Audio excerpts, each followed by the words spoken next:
Welcome to the Thrival Journey.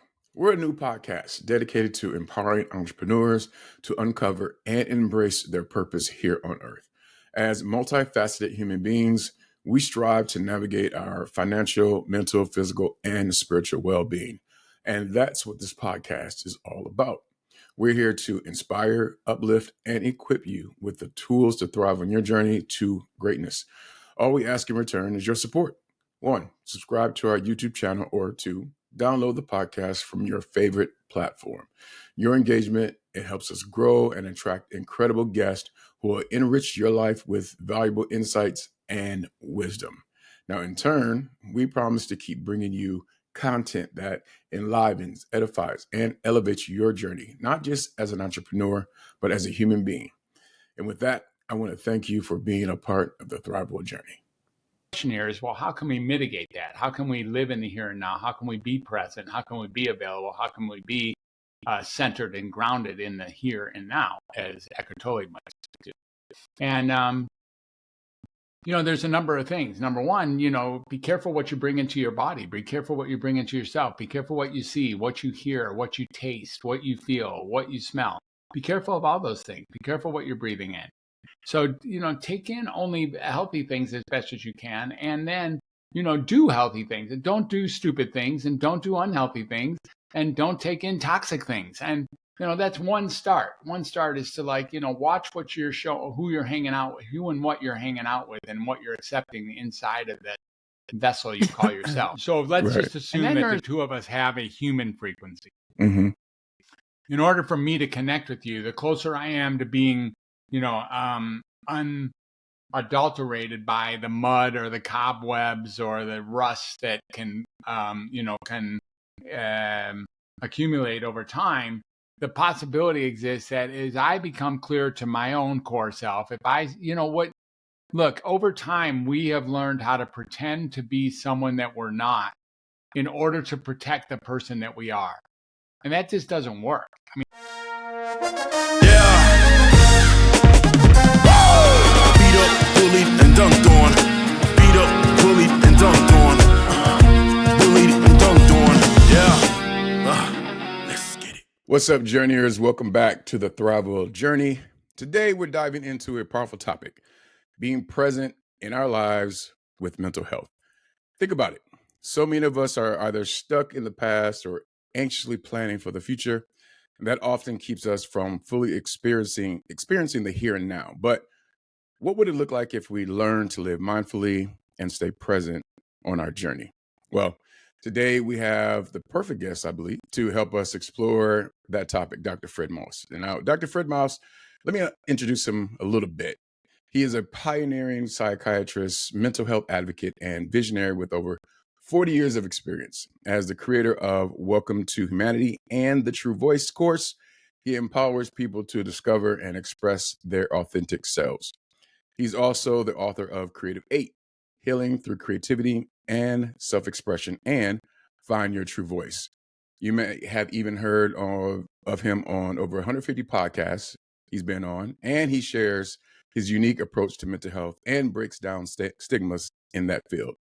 Today, we're talking about mindful living and how to find balance and peace even in life's chaos through Dr. Fred's innovative tools. Let's go ahead and just dive in and welcome Dr. Fred. How are you doing today? Great. Thank you for having me on. I'm really looking forward to this conversation. Very excited about it. Awesome. I would like kind of just go back just a little bit before we kind of get deep into it. As I was doing research on you, you were a college dropout, but then you got a job at a psychiatry center and you became a psychiatrist. How did that shift happen? Yeah, first of all, I was a 2-time college dropout. So, 2 times. so 2 separate times. Yeah. So, ever since I was a child, I was very interested in learning how to communicate. I had 2 older brothers that I grew up with, and also my younger sister. But my 2 older brothers are the ones that I was watching, and watching them communicate effectively or ineffectively with my parents just had to be that one day maybe I would learn how to communicate, how to speak, how to listen, how to exchange ideas, and connect with other people. And I was expecting that would happen in school. That's what I thought school was for. What else could be so important? But of course, that isn't at all what happens in school. In school, we're told to sit down, be quiet, do what the teacher tells us to do. And, it's not our own ideas or an open discourse. So I made it through elementary school, very precocious. My brothers had taught me way too many things. I knew how to read and write when I entered kindergarten, and I knew a little bit about rock and roll and sex and drugs. And I was pretty young and You're pretty young and worldly. Yeah. And, the people in my class, they were more interested in little kid stuff, and that was okay. But it just had me rise to the top of the class in all my early elementary school efforts. And I figured, well, the big kids seem like they know how to communicate. Maybe they're learning it in the junior high. And then it got worse in junior high. Oh, maybe learning it in high school. It's like, no, it got actually worse in high school. I began to learn how to communicate, but only when I was outside of school. And I decided eventually that I would go to college. And since it was only 40 miles away to the west, and they had some super cool helmets, and I had known and loved them for all my years, I went to the University of Michigan. And I went to the University of Michigan for about a year and a half, and it was in the engineering school. I had no idea what an engineer even was. I got there because I had very high math scores. Okay. And so after a year and a half, I was like, no, this isn't going to work for me. It's not my style. So I got on a bus and went to Berkeley, California to find out what my life was about. And, I did find out that summer a little bit about what my life was about. And I did communicate and met some very cool people in Berkeley, but it wasn't going to be sustainable. So my family convinced me to come back and try college one more time because there was this new industry. There was this new industry that was growing and ready to blow up, and they thought that I had all the aptitude for it. You might have heard of the industry. It was actually called computers. Oh, yeah. Yeah, you've heard of it, yeah? So there was a big computer building at the University of Michigan. It was the only computer that I knew of in all the entire state. And so I went back to learn how to be a computer guy. I thought, okay, Fortran, COBOL, and then I spent all night with batch jobs and punch cards and turning those in and, being in this big old room with a bunch of other people doing the same thing. That eventually was distasteful as well. And I just said, you know what, this is not going to work. I'm leaving college. I'm never coming back. And that's what I told my family. I'm never coming back. Never doing college again. My mom was like, okay, that's cool. But you got to get a job. I was like, Mom. Anyway, moms will be that way. That's fine. So Of course. I had to get me a job. And, there was civil service was an opportunity. So Michigan Civil Service, there was 2 jobs available that I could apply for. One was working in the unemployment office where I could help people get unemployment checks. Or the other one was working at an adolescent, a state hospital for adolescent boys. And that would be being a child care worker. And that one was coming on a little bit sooner than the other one. And I think the pay was very similar. And they were paying 3 weeks for orientation. So I was like, okay, I can sit for 3 weeks of orientation. I can at least do that, 40 hours, $13 an hour, maybe $1,000 net over 3 weeks. Sure, that sounded good to you, right? And I'll just be gone. Yeah. I'll just have enough money to buy myself a car and drive around the country and figure out what my life is about. The important stuff. Yeah, the important stuff. But the 4th week, my friend Paul convinced me to go up there and just, stay one more week because he said he would have to quit if I quit. And so he's my orientation buddy. And we went up there on the 4th week. I remember that Monday like it was yesterday. I was very, very afraid of these older adolescents that they might hurt me or get in fights or I wouldn't be good enough or strong enough or bad enough or whatever. But it worked out okay. I landed through that day. I worked through the whole week. I stayed another week. Then I stayed another week. And, before too long, I'd stayed a few different weeks. And then the thing I really despised about that job, which I kept then for a few years, was that I didn't like the way psychiatry was going. I really hated the way psychiatry was going. We would call the psychiatrist when Jimmy and Johnny got into a tussle or when Tony was up too late. And he'd come down, he'd talk to Jimmy and Johnny for 5 seconds, and he'd talk to me for 7 seconds, and he'd go into the nursing station and write some kind of order, and then we'd have to go retrieve Jimmy or Johnny and hold them down in the quiet room, slip down his sweatpants a bit, and jam him full of some injectable cocktail that was meant to put him in a stupor for the next 24 hours. Was this all protocol? It's still protocol, dude. Oh, okay. Didn't know that. It's absolutely happening in every hospital. It's happening everywhere. It's happening in all hospitals all through the country. It's happened hundreds of times this morning already, I promise. Okay. So this is not old school. This is present day school. It's It's still called happening. chemical restraints. It's what happened. So, if the kid stays in a stupor for like a whole day, we call that a success story. And then we chart that, was positive effect, like it was successful. And it really was never successful. It was really barbaric and unacceptable to me.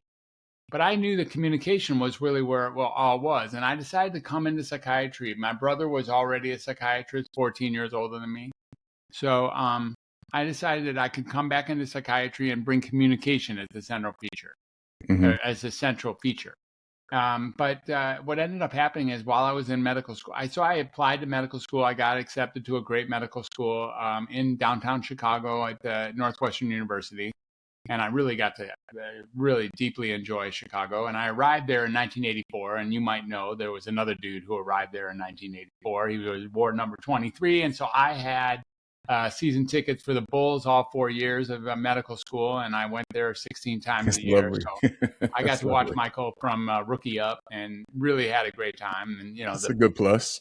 The Bears won the Super Bowl in '86 with the Super Bowl shuffle, so I had that as well. That was a good era. Yeah, it was a cool era in Chicago, and but I'm a big Detroit guy, so it was a little bit of a rivalry thing. And I really enjoyed it, though. I had a great time in Chicago, and when I got out, Prozac had been introduced, and Prozac really shifted the entire format of how psychiatry and mental health were ever to be defined again. All of a sudden, there was this notion that there was a chemical imbalance that was causing you to be uncomfortable, and that if you were uncomfortable, if you were afraid or anxious or depressed or awkward or distracted or confused or terrified, then there must be something wrong with you. And Prozac was like the first drug of its kind that promised to be able to fix that so-called chemical imbalance. Yeah, I remember that. Yeah, well, that's not how life goes at all. And it's not how Prozac goes at all either. But that's how it was being marketed. And they were even talking about putting it into the water supply in Los Angeles and New York and other cities in the country to help, uplift everybody. Yeah. This was not something I was really appreciated, but by the time I came out of medical school and come out of residency, there's already sunken costs. So I already had been typecast as a psychiatrist to be able to diagnose people, be able to medicate people. That's what I was now being called on for. And that's not what it was when I first entered school. It was what it was when I got out of school.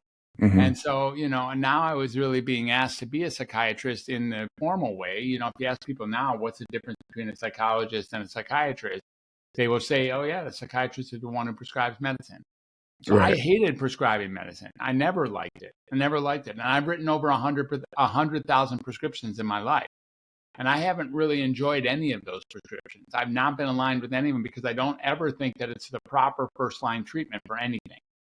But I still write them. The agencies or the corporations or even the patient themselves demand these medications. And if they're not going to get it from me, they're going to get it from somewhere else. Yeah. And I feel like I want to keep the client working with me so that I can teach them and be with them about communication and human connection.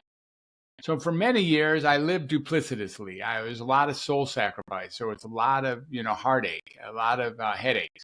And, because I was actually doing something misaligned with what I knew was right. And I eventually started doing something different. In 2006, we're talking, maybe 16, 17 years later, I began to do something that people thought was pretty radical, which is I started taking people off of medicine. It's like, whoa. It's funny that people are more afraid to come off medicine than they are to come on medicine. Yeah. Well, it's like a dependency there at that point, right? Well, it's a lot of issues going on. There's a lot of issues when you look at, why would people not be afraid to come on medicine? These medicines are made in a laboratory. There's nothing food-like about them. There's nothing, they're going to alter the way you think, even if they don't work. So why would people not be totally terrified of starting medicine? And in the meantime, when you start taking people off medicine, that's when they really get afraid. They're afraid that, life's going to go in a wrong direction, maybe because of different movies or something that they've heard about or read. But in 2006, I started taking people off medicine and had some amazing results. Like, reliably and predictably, everybody got better, way better. In many situations, their entire original diagnosis disappeared completely when I took them off their medicine. So they were no longer depressed, no longer anxious, no longer hearing voices, no longer having like racing thoughts, no longer awkward. They would actually get their self back off of Okay. medicine. And we started really looking at, well, what is really here? And what people want, I then took my act around the world. I was all over the country as a traveling doc for a number of years, about 10 years. And then I took my act around the world to Thailand and Bhutan and Nepal, Israel, France, England, and Italy, doing telepsychiatric work from around the world. And the question I kept asking is, why do people come to a psychiatrist in the first place? What do you want? Yeah. What's the point? You said your act. What is that? The telepsych. I Yeah, I looked it was a up. psychiatrist. I was a psychiatrist around the world. Telepsychiatry. Yeah, I was a Yeah. And what is psychiatrist that around the actually? world. What is the act? Yes. Yeah. So when I was around the world, I often would just pipe in. I was already talking about telepsychiatry back in 2013. I taught a course called Mastering Telehealth in 2013 that I developed myself because I could see very easily that these two things, that psychiatry and computers, would get along very well. And they do, of course. And just like what we're doing here, you just have, you can have formal, powerful interviews with people when you're online with them. Yes. So from Thailand or from Nepal or Bhutan or from Israel, I would often like pipe into my clients back in the United States at a different time zone. Often I'd be working like afternoon shift in Israel, and it would really be day shift here in the US. And I began to do a lot of work and really interview a lot of clinicians, shaman, medicine men, and their clients, their customers, their mentees or their patients. And what was really going on around the world is what I was exploring. And what do people really want? And what people want more than anything, Michael, is people want to have a human connection. Right. And that's why that's why we're meeting today. We're hoping that you and I will have a human connection. And we just, strive and really, really search for and, explore and create adventures in order to have human connection. And that's really where the power is. That's really the most potent medication that has ever been created for the human race. Way more potent than anything that's ever been created in some sort of high-rise corporate laboratory of Eli Lilly or something like that. All right. Before we get to like the depths of medication and mental illness, let's deal with this part right here, which is human connection. It's often I use myself. I often find myself, and I'm training myself differently now. But I found myself not being present. Right. What I said earlier is that there's a lot of things that remind me of my past, and I live from my past, which informs my present. And then I get anxious about things in the future and try to overplan for the future, but you never know what the future brings. Right. And so that future that I'm living into informs my present as well. Yeah. And not often, but I'm continually working on myself to be present. How does one continue to work on themselves in the mental aspect of being present and not always working in the future or dealing with the past? Well, first of all, thank you for a great question. But, the human condition has us all caught up in the past and all caught up in the future. So there's nothing wrong with actually getting, tied up in past concerns and being very worried about the future. It's just part of the default human connection. But okay. You ask a really important question here is, well, how can we mitigate that? How can we live in the here and now? How can we be present? How can we be available? How can we be centered and grounded in the here and now, as Eckhart Tolle might do? And, there's a number of things. Number one, be careful what you bring into your body. Be careful what you bring into yourself. Be careful what you see, what you hear, what you taste, what you feel, what you smell. Be careful of all those things. Be careful what you're breathing in. So, take in only healthy things as best as you can, and then, do healthy things, and don't do stupid things, and don't do unhealthy things, and don't take in toxic things. And, that's one start. One start is to watch what who you're hanging out with, who and what you're hanging out with, and what you're accepting inside of vessel you call yourself. Right. And then there's a multiple set of very real practices and tools that are, centuries, millennial old. And I know that you like to talk about meditation. Meditation is a super powerful tool that'll teach us how to, pursue equanimity, meaning in the face of the chaos of the world, in the face of the challenges, the obstacles, and the hurdles that the world has to offer in any given moment. Meditation has us actually we don't have to default and become that negative experience. We can actually experience something negative and let it go by and then come back to center. Let it go by and come back to center. This is a tremendous opportunity to upend the default system of becoming entirely miserable because of things happening in our outside world. Things happen in the outside world. Some very undesirable things that happen in the outside world. There's sex trafficking or wars or racism or even some people say climate change or this upcoming election, all these things that are very difficult on the human traits, on what it means to be human. But it becomes even more difficult if I become those things.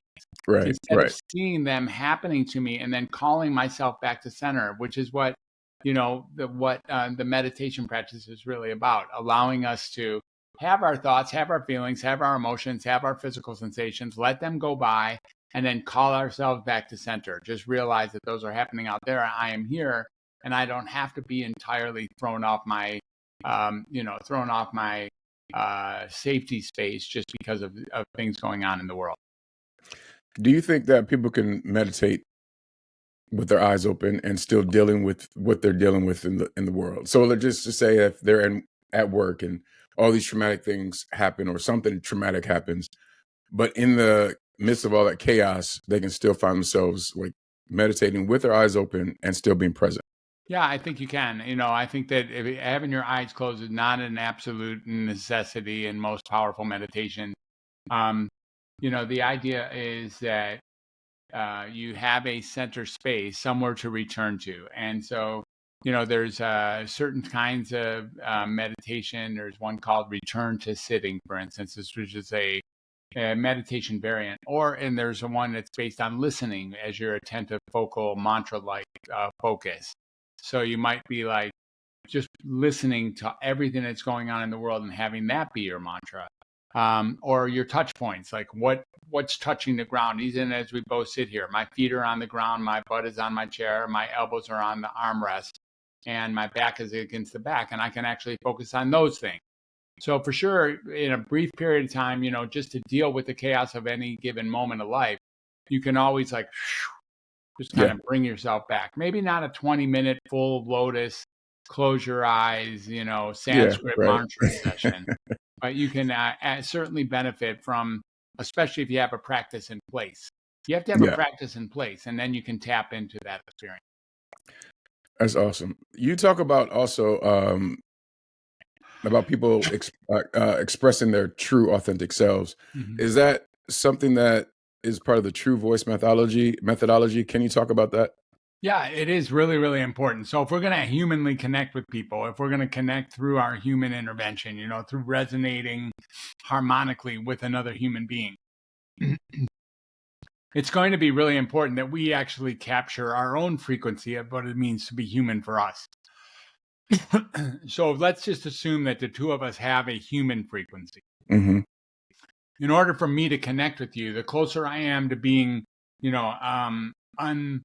unadulterated by the mud or the cobwebs or the rust that can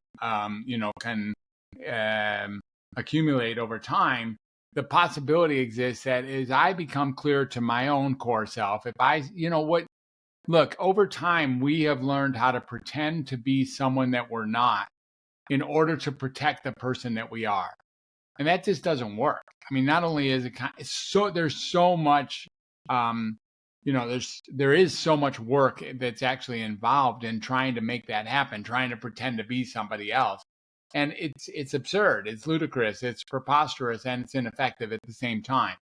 So what we start doing is kind of washing away those things that almost all of us have learned to be somebody that we're not, and, to present a particular image, or to make sure that we don't get thrown off the island, or not disturbing somebody, or not being, misunderstood.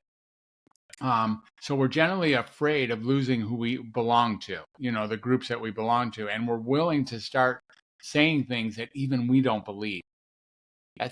When you That's think about that, interesting. that's just crazy stuff right there. It is crazy, but that kind of speaks to who you're connected with. So people that you're connected with can influence you if you don't know yourself and to be expressing yourself authentically, that the people that you're connected to can really speak to like who you're actually pretending to be. Right. So you make an assumption here, this idea that you don't know yourself. So the idea of you don't know yourself is a controversial idea because you Right. actually had to know yourself to decide that you're not going to be that. Exactly. Yeah. So you did know yourself. You always know yourself. You're walking around with yourself. You're the dude who knows you more than anyone. You're the same Right. guy who was there when you were 3 as you're there now. It's that guy. Like you are Hmm. you, and there is a core person called you that's there that has a basic set of values and beliefs that are at your center. Like, how are you here? Why are you here? What kind of contribution are you here to make? What really matters to you? Who and what is important to you? So this idea of not knowing yourself and therefore being at the influence of others is not really an honest truth the way I see it. So you do know yourself. You've just relinquished your responsibility for being you. And now you're pretending to ask, well, who do I need to be so that I'm not thrown off the island? Who do I Okay. need to be in order to stay in this tribe?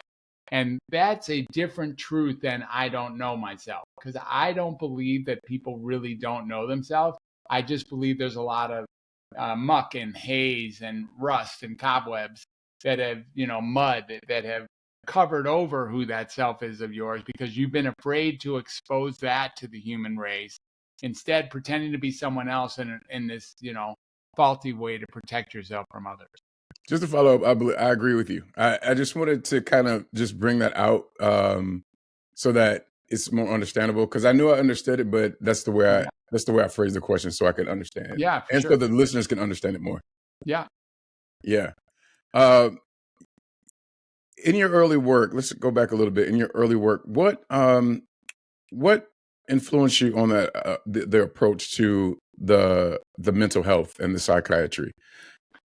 Let's see. So first of all, of course, it was my brother. My brother was 14 years older than me, and he was a psychiatrist by the time that I was, I don't know, 10 years old or something. Maybe 12, I don't know. So I always looked up to him. And then I also went to a psychiatrist when I was a child. We had some chaos and disarray in our family. So as a teenager, I was a patient, and I went a couple times a week to see a psychiatrist. So I appreciated him very much. He was Yeah. keeping me in line and keeping me focused and keeping me fresh and clean. Well, he wasn't doing that good of a job. I wasn't always fresh or clean, but he was doing whatever he could do.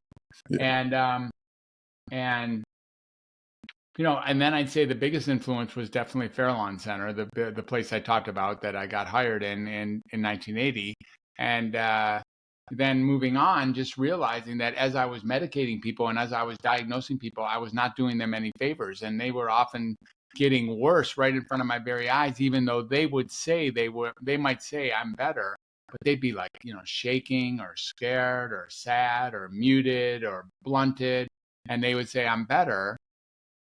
They would say stuff like I'm better. No, the medicines work, but I'm worse, or something like that. I'd be like, Hmm. what does that even mean? Yeah, I'm thinking that to myself. Yeah, how could that be? And that's because the medicines give a little surge when you start taking them of the relief of whatever it is that you're looking for. So you get a sense that the medicine's working, but very quickly after you start taking these medicines and take on the particular diagnosis that you have, you end up getting worse because the system is built to perpetuate the symptoms it's marketed to treat. So this is just how the system is built. It's designed that way. It's not a problem. Not a problem. It's just how it's designed. In fact, it's a fantastic business model. If it Yeah. was, it's like if you can create a business model that actually creates the symptoms that has you buy that particular product, That's what people end up doing that's over what and people over end up again. doing. And so it's not the problem of the system. See, I'm not mad at the medicine system. I'm not mad at big pharma. I'm not mad at insurance companies. I'm not mad at the doctors. I'm not mad at hospitals. I'm not even mad at psychiatry. Here's the thing. The problem is that why do people come to a psychiatrist in the first place? Now, we already talked about, maybe we think that they're coming for human connection. That isn't why they come to a psychiatrist. The reason people come to a psychiatrist is because they literally know that there's something wrong with them. They have been convinced in their own mind that there's something wrong with them, to the point that psychiatry might be the only subspecialty in all of medicine that if you tell somebody they're okay, they get pissed. Why do you think that is? Because people want confirmation that there's something wrong with them so that they can say stuff like, that wasn't me, that was my alphabet soup, whatever. That wasn't me, that was my BAD. That wasn't me, that was my ADHD. That wasn't me, that was my narcissism. That wasn't me, that was my spectrum. That wasn't me, that was generalized anxiety. That wasn't me, that's my, post-traumatic stress disorder. That's my Asperger's syndrome. Whatever people have to say. They can then relinquish responsibility for the parts of their life that aren't working as well as they think it should. Got it. Instead of really recognizing this is all part of the human condition. Your life doesn't work like you think it should. Many times per day, your life is not going to work like you think it should. And if you can really just accept that as being a basic truth of what it means to be human, that's where the whole brand name of Welcome to Humanity got built. So that's how I'm a Welcome to Humanity doc. And that, when really looking at Welcome to Humanity and how do we create connections between humans, the things that really mattered were creativity, were true voice, where now the Moss method, which takes into consideration all these, tools and practices, including gratitude and meditation and nature and creativity and spirituality and service and, pampering ourselves and nutrition and hydration and all of these things. There's a list of 20 that I just named about 8 or 10 of that are part of the process to getting to that true self so that you can start being capable of relating to another person and resonating harmonically in that human connection. Because as I've already said, and I firmly believe to the bottom of my soul, the most potent medication ever created for humanity, ever, is a human connection. What's up, Thrival Journey listeners and watchers? Look, if you're someone with big dreams of entrepreneurship but need a flexible way to earn income while building your business, let me tell you about the Orions Group. Through our partnership with Arise Virtual Solutions, you can become a customer support professional, aka CSP, and start earning from home on your own terms. Arise offers a streamlined certification process, getting you trained and ready to work with well-known brands all across America. You can set your own hours, choose the clients you want to work with, and create a work-life balance that fits your entrepreneurial goals. The best part, you don't have to choose between your side gig and your business dreams. Being a CSP with the Orions Group means you can bring in extra income while have the flexibility to focus on growing your own venture, much like I did. Whether you're looking to supplement your income or need a bridge while building your empire, this is the opportunity for you. You interested? If so, head over to www.theorionsgroup.com to learn more about becoming a CSP with the Orions Group. Look here. Support your entrepreneurial journey while supporting the Thrival Journey podcast at the same time. All right, one more time, www.theorionsgroup.com. All right, we're done with the spot. Let's get back to the podcast. Human connection. You said this is what it means to be human. So it seemed like there was a bit of a difference that you talked about. You talked about the authentic self, the creativity, taking care of yourself, being creative. Is this the depth of who we are as human beings? The depth of who we are as human beings. Can you rephrase the question, please? Let me rephrase it. Yeah. So earlier we're talking about, people are taking the medication, right?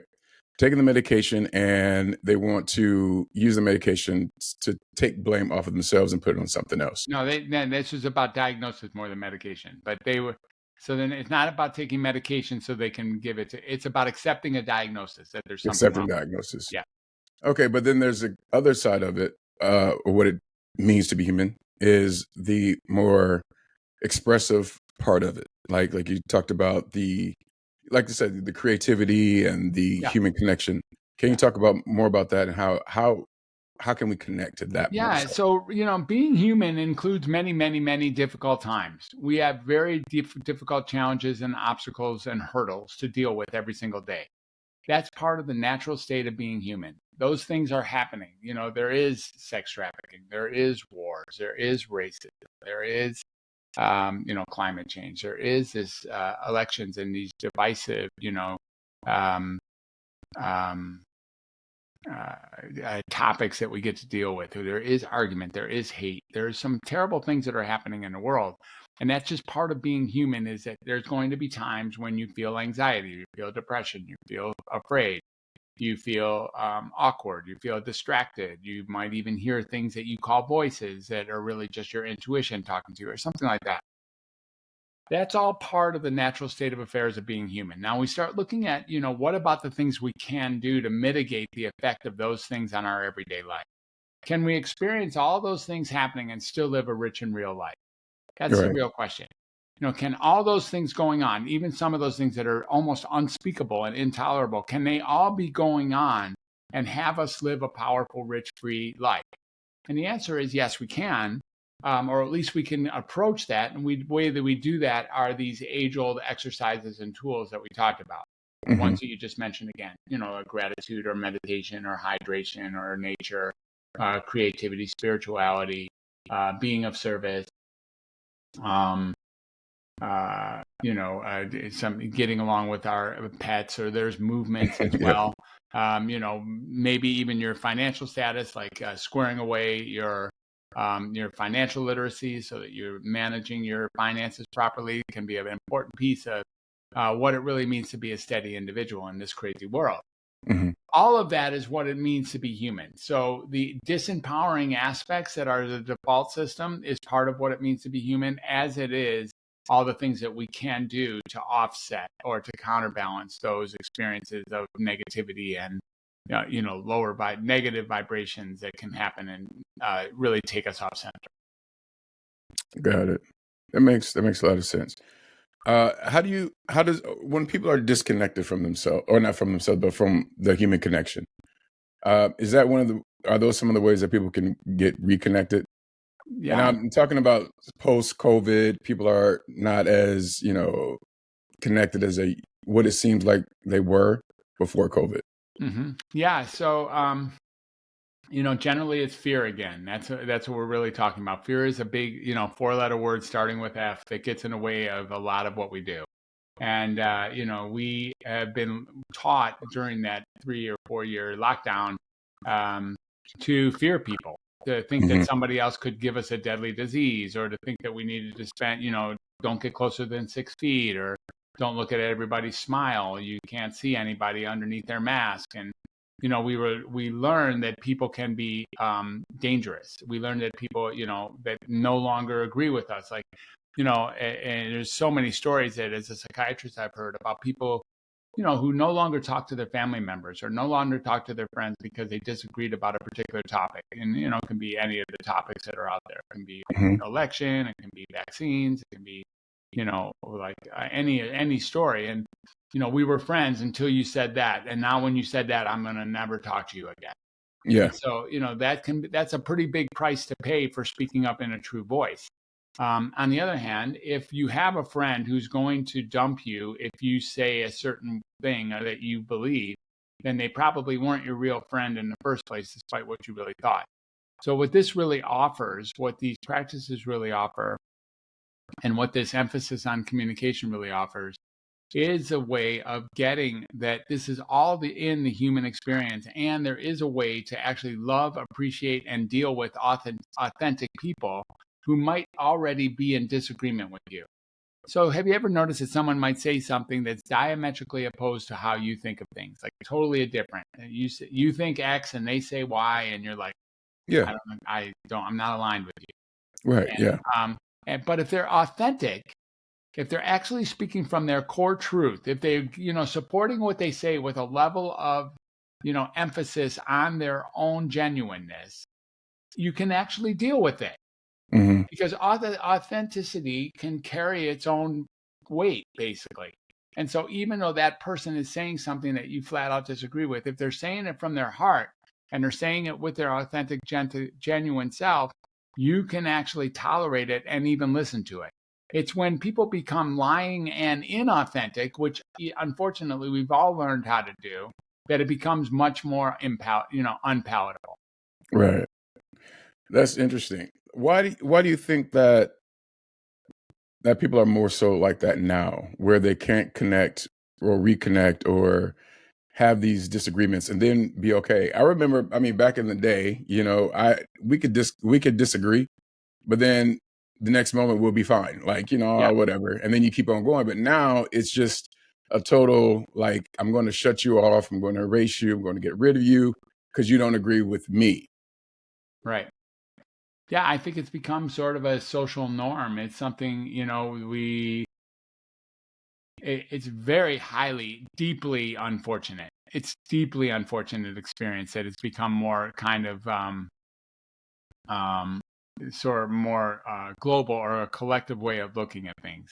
Is that if I don't like what you say, if I don't like what you put on my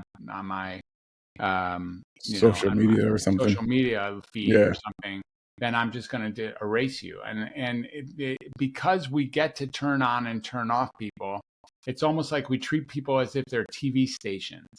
Like if Mm. I'm running through a TV station, I get to channel 7 and it's showing a show that I'm not interested in. I just like turn it off and go to the next player. So all the electronics and all the social media and all the social all the social behaviors that are cultivated that have us want to stay in the same team with somebody really promote the possibility of, well, he liked that candidate, so I had to cut off my relationship with him, or he thought that about vaccines, so I had to cut off my relationship with him. It's just very unfortunate, because if we're going to deal with anything here, we're going to have to do it collectively. We're going to have to be able to deal with people who think differently than us. It's much more important than anything else out there, is to somehow unify us.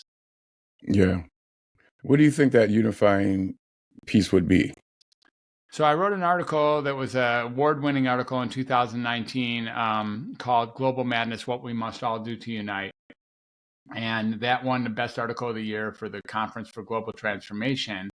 And what that was at the time, what I thought might be, what I submitted, what I proposed was that a Martian invasion might be enough to do it. Might be, Yeah, but might probably be. not. Probably not in our present state of affairs. So if we knew that there was a Martian invasion coming in exactly 60 days, would we be able to drop our arms and work together and allow people who disagree with us to pick up their strength?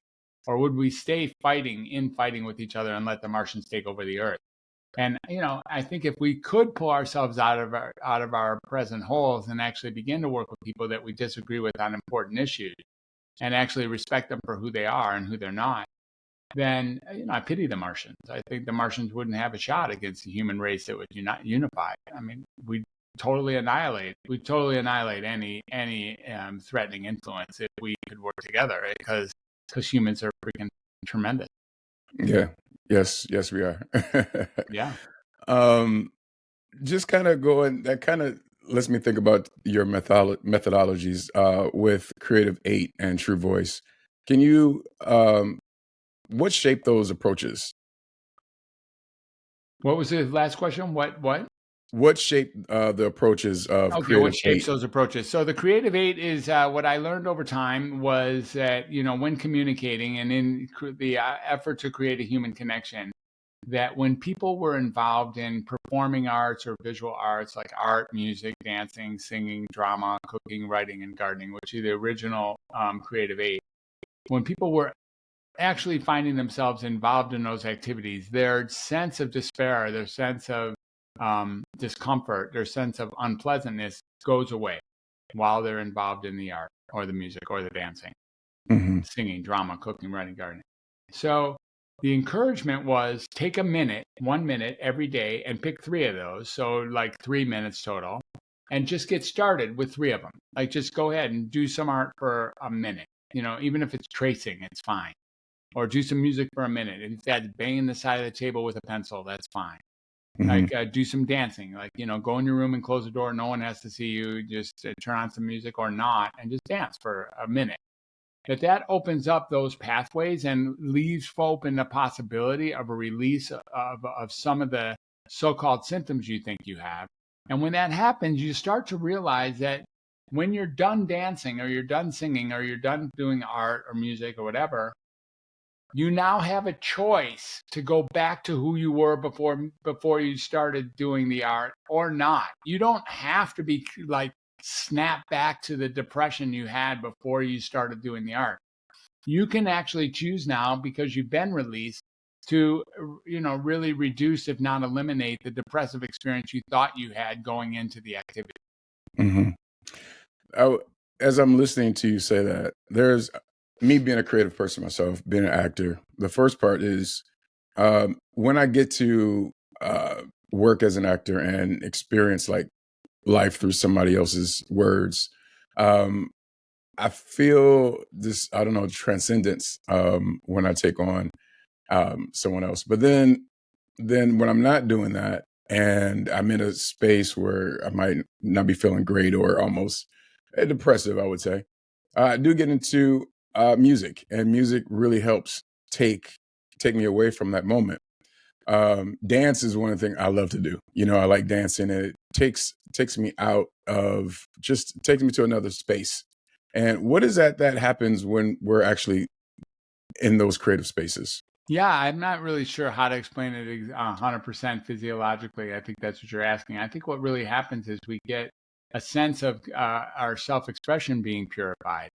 Right now we depend so much on this spoken word and listening, like we're doing now. And there's so many moving pieces that are going on right now while you and I design our conversation unrehearsed, actually say our next thing on the fly, and then have to be 100% responsible for whatever it is that's spit out of our mouth. That we say, yeah. And and there's no rehearsal, there's no editing. You just kind of say and be whoever you are, and then you got to own it afterwards. And the other person will tell you, "Oh no, you said that," and right. like, "No, I didn't mean that." Well, yes, you did, or you wouldn't have said it. It's like, it's very entrapping. But when we start using the other forms of self-expression in the form of art, music, and dancing, it expands our capacity to get certain points across that words in linear fashion don't actually cover. And, we start being able to communicate with the community at large, and we start being able to communicate maybe with humanity at large when we start being a vessel for the sources of art and performing arts and visual arts that are available. It's super exciting. And, in that possibility, we really get an opportunity to resonate with ourselves, or resonate with the collective, resonate with with all of humanity. And in that process, we get a form of communication that actually is out there. We get, oh yeah, this is a pure entry. And as a pure entry, it's likely that Michael will actually appreciate who I am, because I'm now delivering, pure human energy. For me, that speaks to another level of connection with humans. Yeah. Another level of human connection. I'm sorry, go ahead. Right, that's it. Okay. You spoke about like reclaiming one's life, embracing like their full potential. How does that look like from day to day for someone? Yeah, so it's incremental. And some days you may not feel like you did a great job. So you just keep on pushing on. And how do you reclaim your life? How do you actually find your power? Again, we're back to this idea of the 20 things, maybe the 20 things in the Moss method, where the meditation and gratitude and movement and nutrition and hydration and creativity and spirituality and service and all those things that we talked about. Sleep hygiene is also included in there, and no white powder, so no processed foods. Really being careful what we do. This gives us an opportunity to do good things more often and do bad things less often, and then feed ourselves with exercises and tools that can literally create power, pleasure, and joy, and peace and freedom in our life as we pass through it. So we can pursue peace and freedom. It's not something, there's very few people, if any, who actually have their peace and freedom under control. Like Mm. been there, done that. I'm peaceful. I'm free. Not exactly. That's not how life unfolds, really. Right. You're going to have to continue to climb that mountain of what it means to be alive, because the default system has us dropping into a very disempowered context. If we do nothing, then it gets worse. We have to do something just to actually continue to take the ride up the mountain of, like combating our tendency to become very skeptical or become very negative, become very cynical, become very resigned. Can we reduce that tendency to do that by taking on some of these powerful practices? And that's where you get to really regain who you really were. And you'll notice that because you no longer will have to think very hard when you're speaking, because you won't be hiding anything. You just be saying what's so day to day, minute by minute, and be in touch with yourself. And in that, resonating with yourself, you then are clearing up the tuning fork. And by clearing up the tuning fork, I know that I'm speaking mostly my own humanity, and it's likely to translate very well to your humanity sitting over there, or whoever else I'm with. Yeah. Does that connect with people? Like, I say that I go through things and sometimes I feel stuck, right? What you just said, is that like what people can connect to being unstuck? Yeah, exactly. So being stuck is, it's an experience, but it's a manufactured experience. You're really not stuck. Right. You're really not stuck. It's a term. You have made some decision to keep doing whatever you're doing, and you're generally really not stuck. Now, I suppose there's sometimes you got to put in a I don't know, a tiger trap somewhere. You'll be stuck. That's But stuck. that's actually stuck. And typically when people feel stuck, they feel like they're caught up in the same sort of cycle on how to think and be. It's not really true that you're in that same cycle.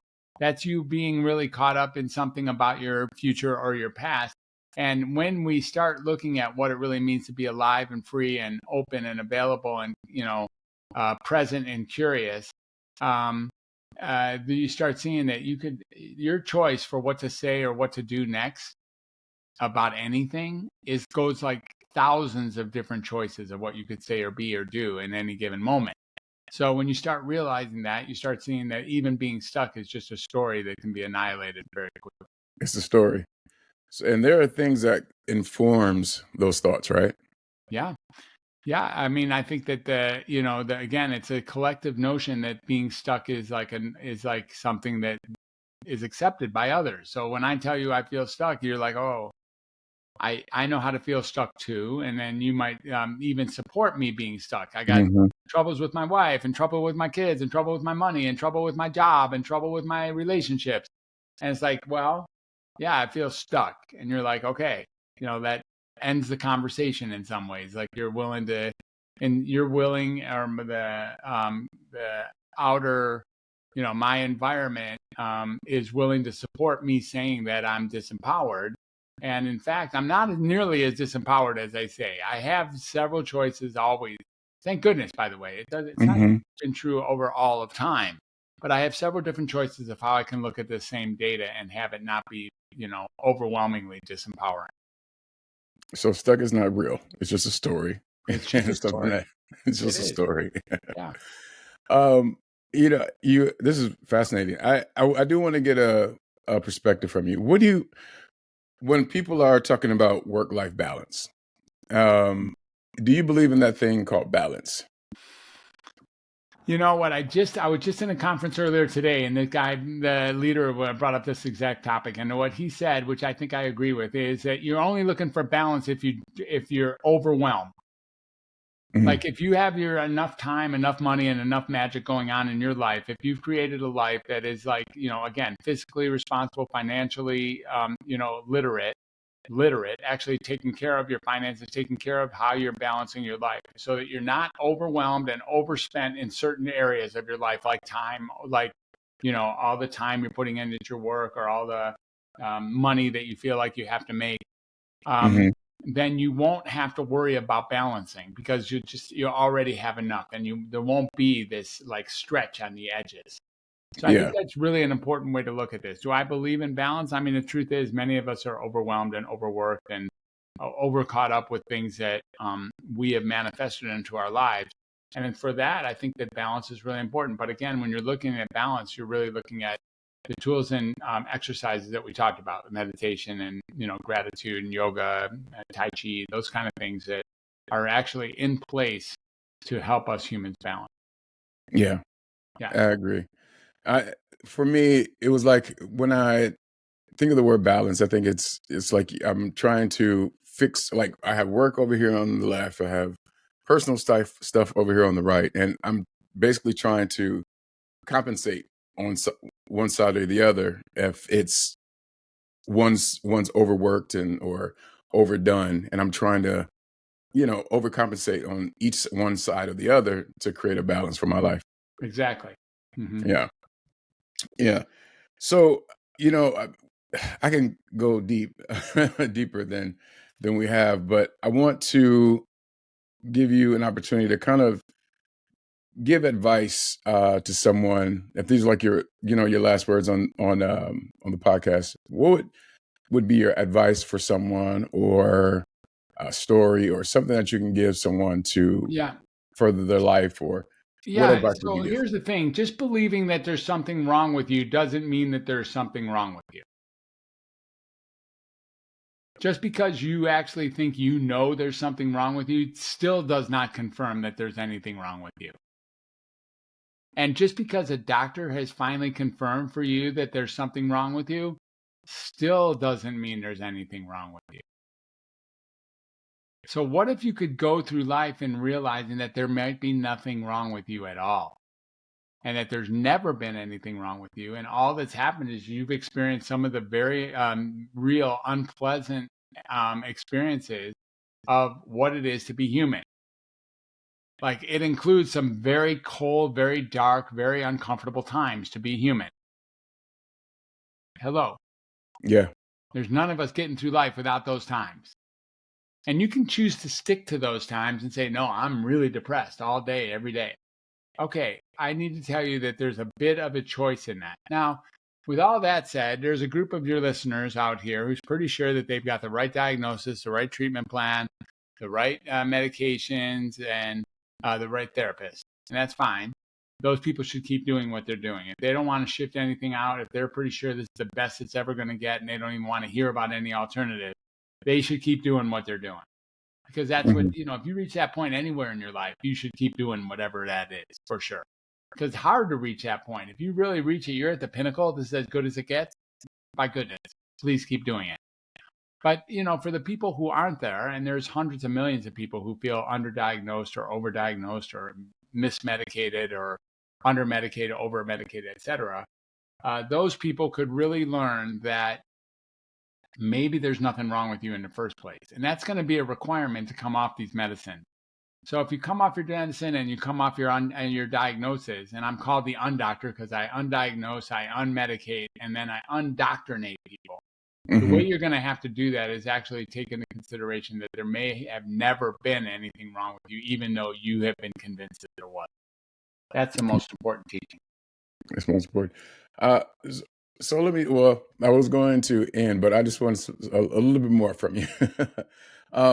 When you talked about undoctoring, what about people who deal with like a mental illness? I don't have it that they deal with a mental illness. You don't have it that they deal with mental illness. Not And this you. is what they say to themselves, or how does that work? Yeah, we already went through it. One of the reasons, like, as soon as I say there's something wrong with me and I'm mentally ill, like Right. I'm too afraid, or I'm too depressed, or I'm too awkward, or I'm too distracted, or I'm too sad, or too like scared, or whatever my experience is, anxious, or confused. That is not the way you are as a fixed. You're not a fixed being. I got it. You're not a fixed being. So in fact, you can shift those things. And I get that you're walking through a phase in time where you feel confused or distracted or depressed or anxious or sad or scared. I totally get that. But the opportunity exists to see that you, on any given moment, have a choice to go any of hundreds of ways. And you could dig yourself out of this sense of so-called mental illness. But people love digging into their mental illness, as we talked about. I tell people they're not mentally ill, and they get mad at me. I'm like, dude. No, I agree with you. I completely where your philosophy is. I totally agree with you. And I think that kind of speaks to everything we talked about. Yeah. Just it's part of being human. It is. You know, we have the ups, we have the downs, we have the dark world, we have the white light world, Yeah, and it's just part of being human. exactly. Yeah. And I mean, I appreciate the way that you're approaching psychiatry. I've never had a psychiatrist or had to deal with it, but I know that there's people that, you know, are listening that have. And your way of undoctoring, I really appreciate that. And that goes into what you've created, which is with Creative 8 and the Exactly. True 8, True Voice methodologies, right? Exactly. Same thing. Yeah. Same thing. I appreciate you being here. Is there anything that you would like to share? No, you can find me at drfred360.com or at welcometohumanity.net, which are more my two websites. And I'm also kind of scattered over social media and I have been on a couple hundred podcasts as a guest and have my own podcast a few times. So I've dropped over 300 shows as a host.